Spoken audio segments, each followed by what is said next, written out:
Hola, buenos días, buenas tardes, buenas noches, buenas madrugadas, buenos desayunos. Bueno, lo veáis a la hora que lo veáis, me gustaría daros la bienvenida a este taller breve, muy breve, porque contar cuentos o enseñar a contar cuentos o dar algunos trucos para contar cuentos no es una cosa que se pueda hacer así de un plumazo. Yo, de todos modos, lo voy a intentar. Bueno, lo primero de todo, deciros que mi experiencia a la hora de escribir o hacer narraciones sobre temas científicos procede de una colección de libros de divulgación científica para chavales como de entre 12 y 14 años que me propuso en su día un editor y que llevo haciendo 3 o 4 años. Para septiembre así calculo que ya habrá 3 títulos fuera.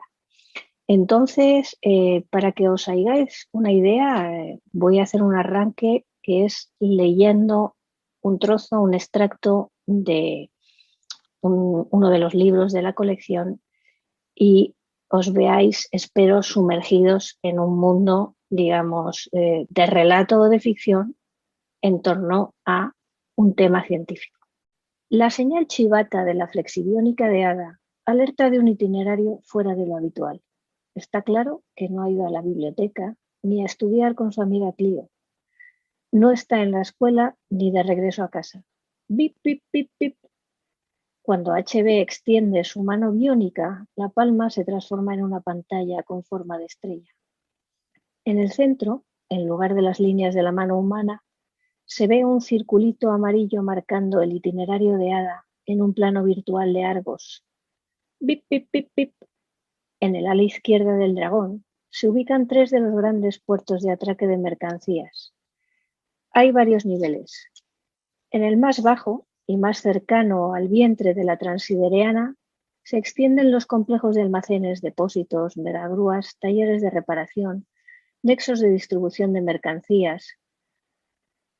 HB sabe que Ada está en Rosejefu, el centro logístico, el muelle de abastecimiento principal situado en el ala izquierda de Argos, el superembarcadero. Va a tener que esperarla. Si fuera a buscarla, su madre le preguntaría que a dónde iba y por qué. No puede mentir. Mejor, no quiere mentir. No es necesario, de momento. Rosejefu. Demasiada querencia por ese lugar, piensa HB. Tendrá que hablar seriamente con Ada. Bien, como veis, lo que os he leído es un modo de inventar un mundo con un escenario, en este caso una nave transideriana, unos personajes, en este caso una niña y un biodroide de última generación, y un tema: la humanidad ha abandonado la Tierra.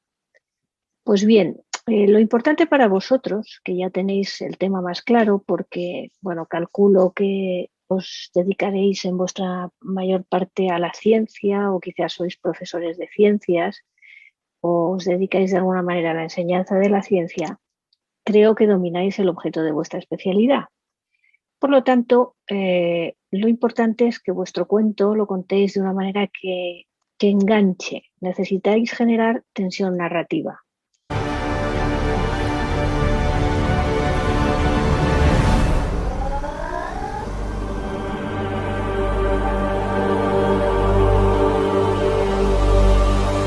Esto se hace de muchos modos, pero vamos a empezar al revés y vamos a empezar por el quién, por nuestro protagonista o protagonistas. En vuestro caso podéis caer en la trampa de pensar que estáis reducidos al personaje de la científica o el científico, ya sea histórico o sea actual, o a los habitantes del laboratorio, o a un profesor, o qué sé yo, a un inventor. En definitiva, a los personajes que están directamente relacionados con la ciencia. Esto es así, por supuesto, y por supuesto que debéis recurrir a esos personajes. Pero si abrimos el abanico, veremos que nos da mucho juego buscar más posibilidades para el sujeto o los sujetos protagonistas de nuestros cuentos.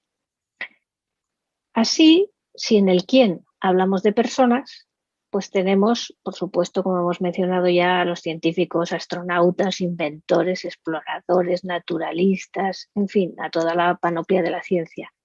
Pero también podemos poner como protagonista a un niño o a una anciana o a un hombre común, personajes que generan empatía con el lector o con el escuchante del cuento que vamos a escribir. En este sentido, os voy a poner un ejemplo de personaje, de científico y además histórico, para que veáis lo que se puede hacer con un personaje protagonista así. Primero, Arquímedes no era un profesor distraído que no sabe lo que ocurre a su alrededor. Por el contrario, era por naturaleza un verdadero soldado e inventó para Siracusa máquinas de guerra que se usaron en la defensa de la ciudad. Segundo, aquel soldado romano no era ningún ladrón embriagado, sino un culto y ambicioso capitán de Estado Mayor llamado Lucius, que sabía con quién tenía el honor de hablar y no había entrado para saquear, sino que ya en la misma puerta saludó militarmente diciendo: «Salud, Arquímedes». «Oye, Arquímedes, ¿no querrías trabajar con nosotros? No tienes idea de las grandes posibilidades que se te presentarían en Roma. Construirías las mayores máquinas de guerra del mundo». «Has de perdonarme, Lucius. Ya soy viejo y todavía quisiera trabajar en una o dos de mis ideas. Como ves, en estos momentos estoy dibujando algo». «Arquímedes», repitió Lucius, «¿no te atrae conquistar con nosotros el gobierno de todo el mundo? ¿Por qué callas?» «Perdona», murmuró Arquímedes, inclinado sobre su tablilla. «¿Qué has dicho?» «Que un hombre como tú podría conquistar el poder mundial». El poder mundial», dijo Arquímedes abstraído. «No debes enfadarte, Lucius, pero yo tengo aquí algo más importante que hacer, ¿sabes? Algo de más duración, algo que verdaderamente perdurará». «¿Qué es?» «Cuidado, no deshagas mis círculos». Esa es la manera de calcular la superficie de un segmento de círculos. Más tarde fue dada la noticia de que el sabio Arquímedes perdió la vida por casualidad. Este cuento sobre la muerte de Arquímedes, que es una muerte muy famosa, lo escribió Karel Čapek, que fue el inventor de la palabra robot. Con este ejemplo solamente quería remarcar que las características, las peculiaridades, los rasgos distintivos que vosotros deis a vuestro personaje van a marcar el tono de vuestro cuento y de vuestra narración, y por ende lo van a hacer atractivo o no atractivo. No tenéis por qué ser fieles a la realidad, como Karel Čapek no lo es exactamente. Solo tenéis que ser fieles a los hechos científicos. Entonces, a lo mejor es más interesante que elijáis un personaje grotesco, o un niño travieso, o una mujer fatal, o no lo sé, incluso un asesino. Lo que se trata es de caracterizar al personaje brevemente para que sea ya un motivo, digamos, de enganche, de tensión narrativa.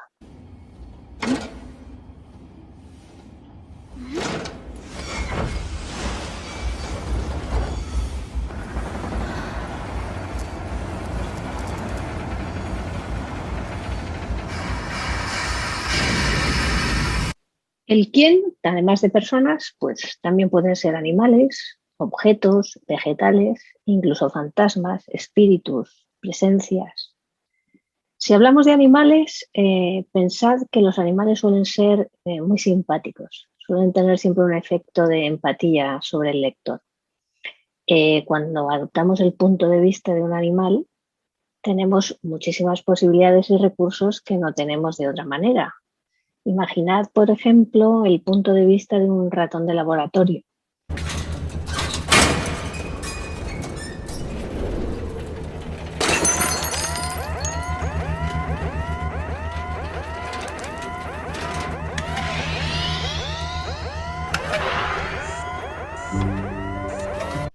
podría ser un poco siniestro, pero la ciencia tiene sus cosas, no siempre es heroica.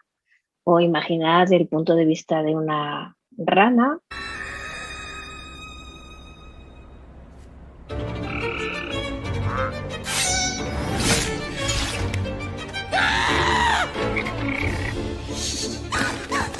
o de una posidonia mediterránea o de un mosquito.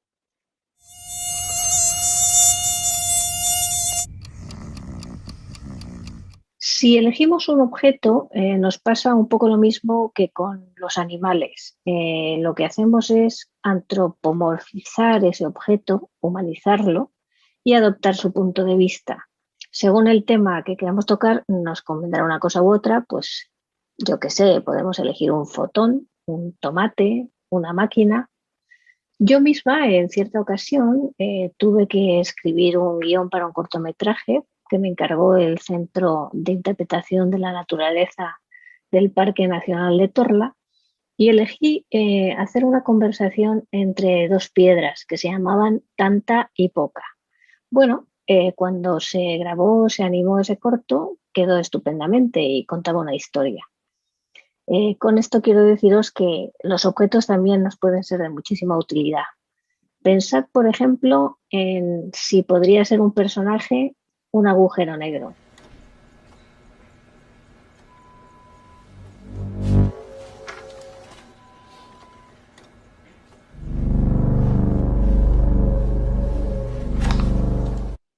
Elegir un personaje singular, es el primer paso, pero luego deberíamos atender a la relación entre los personajes. Normalmente no nos servirá con un solo personaje para nuestro cuento. Funcionan muy bien dos, también pueden ser tres o cuatro a lo sumo, pero no más. Las relaciones entre los personajes aportan a la historia la tensión, el interés, el humor, la dinámica. Suelen servir para que las historias no sean planas. Hay muchos binomios y casi todos funcionan. La cobardía y la valentía, el pesimismo y el optimismo, el esfuerzo frente a la vagancia, la credulidad frente a la incredulidad. El tipo de binomio que podéis utilizar dependerá mucho de la historia que hayáis elegido contar. Os puedo dar muchos ejemplos que quizá os resulten inspiradores. La jefa del laboratorio y el esbirro, o el televisor al que envían a reciclar y se encuentra con la aspiradora y con la lavadora.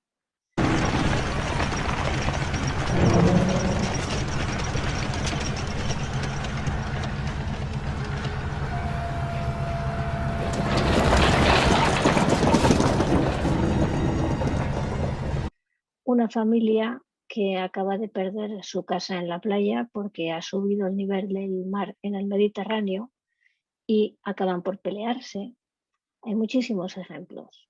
Por ejemplo, también la profesora de matemáticas y los padres de su alumno. Mrs. Wells? We're Danny's parents. Oh, yes, hello. Oh, please come in. Now, don't worry. It is completely normal for kids to get frustrated when they're struggling with a subject. So, what's this about Danny getting some answers wrong on this so-called test of yours? We had a test. One of the questions was, what is 2 plus 2?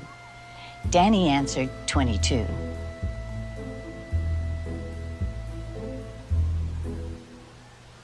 And? And that's not the right answer. Says who? Says math. Are you calling my son Siguiendo stupid? con las relaciones entre los personajes, vamos a hablar un poquito de los arquetipos también, porque siempre nos van a aparecer los arquetipos, están ahí, son inevitables. Vosotros os los vais a encontrar a la hora de establecer vuestras historias, están en la historia de la literatura, son los padres de multitud de hijos que tienen sutiles diferencias, pero que siempre funcionan en cada contexto histórico, en cada momento, en cada situación. Y entonces lo único que no hay que hacer es confundir el arquetipo y el estereotipo. El arquetipo es una fuente inagotable y para vosotros bastará con que lo acomodéis a la historia que estáis escribiendo le dotéis de unas características diferentes o lo descontextualicéis o le aportéis o le dotéis de un objetivo diferente para que se convierta en una herramienta muy poderosa. Yo os voy a mencionar 2 o 3, sencillamente para que veáis que efectivamente que están ahí y que resultan muy útiles si no tenemos mucha idea de cómo plantear la historia que queremos. El que lleváis viendo un rato en la pantalla es el arquetipo de los Quijotes y los Sanchos. Es el de los colegas, los compañeros de aventuras, los amiguetes, ¿no? O sencillamente pueden ser también los compañeros a la fuerza, porque es el inverso del arquetipo de los colegas y también suele funcionar muy bien. En las historias relacionadas con la ciencia, pues podemos tener desde el científico heroico que busca ayudar a la humanidad y siempre tiene un ayudante que es mucho más pragmático y va a su rebufo, pero que le sirve de punching ball o de feedback. Luego tenemos pues los amigos, los niños, por ejemplo, pues el niño listo y el niño fuerte o la niña muy aventurera e investigadora y la otra niña que va a rebufo y es más medrosa. O pues en la historia de la ciencia tenemos los colegas, ¿no? Que siempre tienen su rivalidad, pues no sé, Leibniz y Newton o Edison y Tesla, pero también tenemos los Sanchos de los átomos como Boltzmann y los Quijotes negacionistas como Mach. O también podemos tener a una pareja o colegas que pueden ser la científica de una vida absolutamente ejemplar, que siempre tiene al enemigo en casa, ¿no? Que es su colega ignorante y envidioso. En fin, el arquetipo de los colegas es sumamente fructífero. El siguiente arquetipo que os propongo y que veis ahí en la pantalla le llamo yo el sueño de Frankenstein, pero es esa capacidad del personaje del científico, bueno, no solamente en la ciencia ficción, pero también en la realidad, digamos, de desencadenar las fuerzas que no controla. Es la obsesión de, bueno, pues hacer vida de la nada o de jugar a ser Dios y desencadenar fuerzas que jamás podremos volver a controlar o fabricar cosas que ya no podemos destruir o no podemos eliminar. Este arquetipo, que bueno, pues es perfectamente conocido y todos lo habéis visto de una manera o de otra, sigue funcionando y sigue funcionando porque es una dimensión de la ciencia de la que siempre se tiene que hablar, que es su dimensión ética. Entonces, bueno, si se quiere hacer una historia moral o más educativa, pues es un arquetipo que tiene muchísima vigencia y siempre va a funcionar. Y por último, el tercer arquetipo que os voy a comentar, os traigo como ejemplo, es uno que es muy propio de la ciencia y que probablemente todos conoceréis perfectamente e incluso lo habréis vivido, que es el arquetipo de los personajes del mentor y el discípulo, o los mentores y los discípulos. Este arquetipo tiene mucha amiga a nivel psicológico. Si queréis desarrollar una historia más centrada en los aspectos psicológicos de la ciencia, pues siempre se puede establecer un diálogo entre el mentor y el discípulo, o puede ser una historia ejemplar o incluso una historia que cuente algo referido a la historia de la ciencia. Yo os propongo una idea que también podría ser muy divertida, ¿no? Es tomad esta frase como excusa para vuestro cuento. Si quieres triunfar en ciencia, búscate un mentor hombre.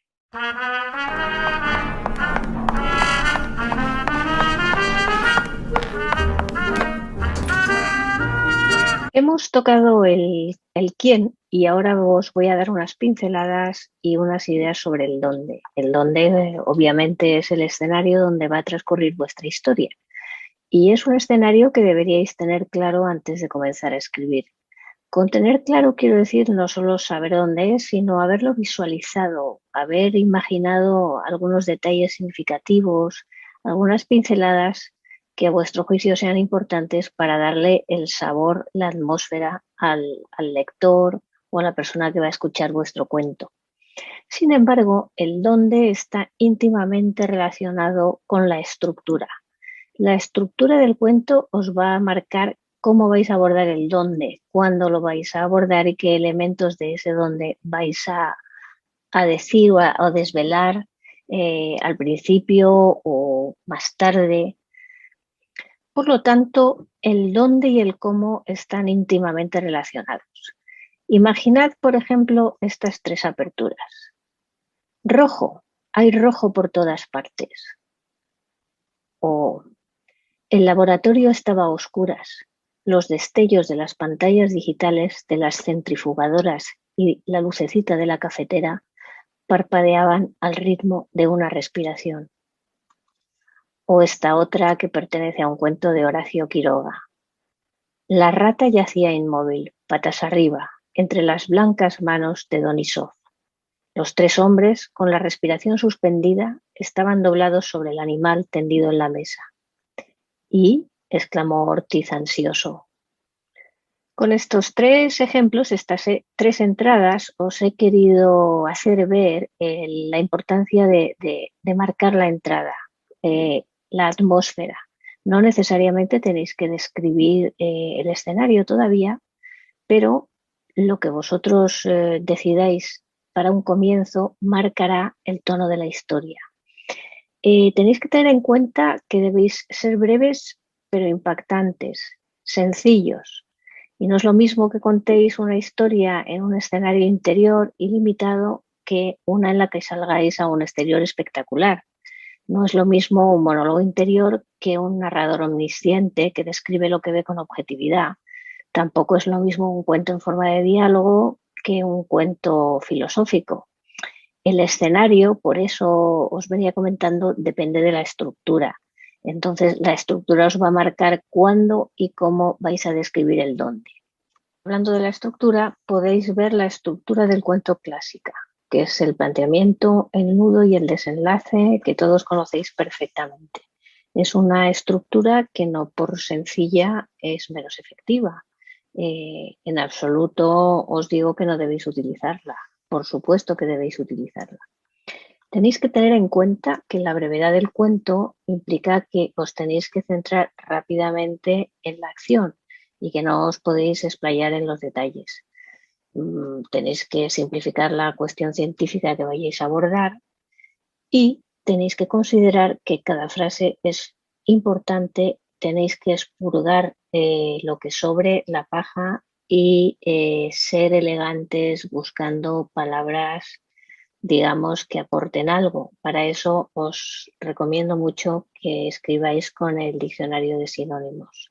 Como venimos diciendo, la estructura clásica del cuento tiene unos pasos que se pueden definir como los 5 pasos del cuento clásico que veis en la diapositiva. Para comenzar tenéis que presentar un mundo y unos personajes y un contexto. A continuación hay un desencadenante, algún acontecimiento, digamos, que pone en jaque la estructura que habéis presentado al principio. Después aparecen las consecuencias de ese acontecimiento que cambia las cosas. Finalmente se produce en el clímax un conflicto donde los personajes se ven, o la situación, o lo que hayáis decidido contar, abocados a ese conflicto y lo tienen que resolver, y al final algo ha cambiado en el mundo que habéis presentado. Bueno, esta es la estructura del cuento clásica, pero eso no quiere decir que tengáis que utilizarla o que necesariamente os sea útil en un relato de tono científico donde vayáis a abordar un tema de ciencia. Aunque, como decía antes, siempre os puede resultar sumamente útil. Os menciono brevemente otras estructuras que sirven para fines narrativos, que es generar sorpresa, curiosidad o tensión, y que también considero que son muy interesantes. Comenzar por el clímax e ir hacia atrás en la narración utilizando la técnica del flashback. También podemos hacer eso mismo, pero comenzando por en medio de la narración, volver hacia atrás y luego ya ir hacia el final. Eso último es lo que se llama in media res. Abrir con un diálogo y no desvelar hasta bien avanzado el cuento ni el quién ni el dónde.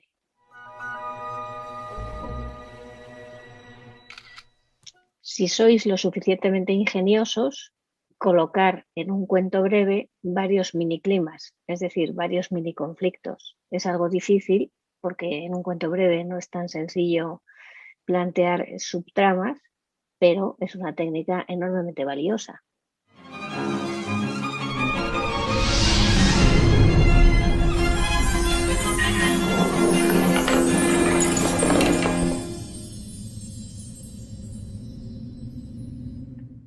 Usar una estructura no lineal. El orden en que se nos cuenta la historia no es el orden en el que ocurre. El narrador o narradores van dando saltos hasta componer la historia completa.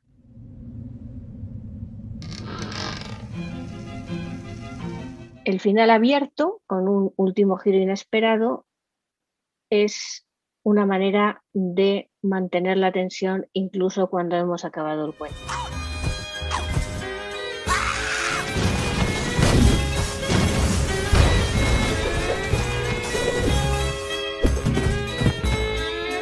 Hemos hablado de los personajes, de la estructura y de cómo, según el modo en que contemos el cuento, iremos desvelando el escenario de una manera o de otra. Queda tocar brevemente los temas, el tema de vuestro cuento. Partiendo de la idea de que probablemente vosotros ya tendréis el tema claro porque de una manera o de otra estáis relacionados con la ciencia y tenéis idea ya de lo que queréis contar, quizá os pueda dar algunas claves que pueden serviros para desarrollar esa idea o incluso unas claves que os inspiren. En primer lugar, hablamos de ciencia con el apellido de Mediterránea. No podéis perder esto de vista. Casi cualquier tema de ciencia puede acomodarse o trasladarse a un contexto mediterráneo. Eso no presenta ninguna dificultad. Os voy a dar un ejemplo que es este cuento de Jorge Luis Borges, del rigor en la ciencia. Es un cuento científico que sin ubicarse en un lugar concreto podría catalogarse perfectamente como ciencia mediterránea. En aquel imperio el arte de la cartografía logró tal perfección que el mapa de una sola provincia ocupaba toda una ciudad y el mapa del imperio toda una provincia. Con el tiempo estos mapas desmesurados no satisficieron y los colegios de cartógrafos levantaron un mapa del imperio que tenía el tamaño del imperio y coincidía puntualmente con él. Menos adictas al estudio de la cartografía, las generaciones siguientes entendieron que ese dilatado mapa era inútil y no sin impiedad lo entregaron a las inclemencias del sol y los inviernos. En los desiertos del oeste perduran despedazadas ruinas del mapa, habitadas por animales y por mendigos. En todo el país no hay otra reliquia de las disciplinas geográficas. En segundo lugar, os aconsejo que acotéis mucho el tema, enfocándolo con un microscopio mental. Cuanto más amplio es un tema, más nos perderemos y más nos enfangaremos a la hora de escribir. En tercer lugar, descontextualizar. A veces, para contar una cosa compleja o explicarla, es muy útil sacarla de contexto y ponerla en un escenario distinto, ya sea otro momento histórico, otro escenario, otros personajes. Pensad, por ejemplo, en Julio Verne o en ese cuento tan maravilloso que es Flatland. En cuarto lugar, personalizar la historia. El protagonista, científico o no, es humano, tiene emociones, miedos, cobardías y eso siempre va a hacer que haya muchísima más conexión con la historia que nos están contando. En quinto lugar, elegid una estructura que se adapte a la historia que vais a contar. Es una adivinanza, una historia de misterio, de suspense, es una historia de aventuras, un diálogo. En sexto lugar, las preguntas cotidianas siempre suelen ser muy buenas porque despiertan el interés de la gente y con ellas se pueden abordar infinidad de temas científicos. En séptimo lugar, pensad en a quién va dirigido. Por último, os sugiero pensar en un titular en vuestra mente y luego desarrollarlo. Por ejemplo, el niño al que no le dolía nada. Yo también soy transgénico. La púrpura de Tiro. La lista de la compra de Galileo. O muy a pesar suyo, Rugulopteryx okamurae se ha visto atrapada en la sentina de un barco y soltada en un lugar extraño que no le gusta nada. Agua demasiado salada y esas otras plantas que la miran mal, la insultan, le llaman invasora. Para acabar, os regalo un tema final que son las leyes de la robótica de Asimov modificadas. Léenlas con atención.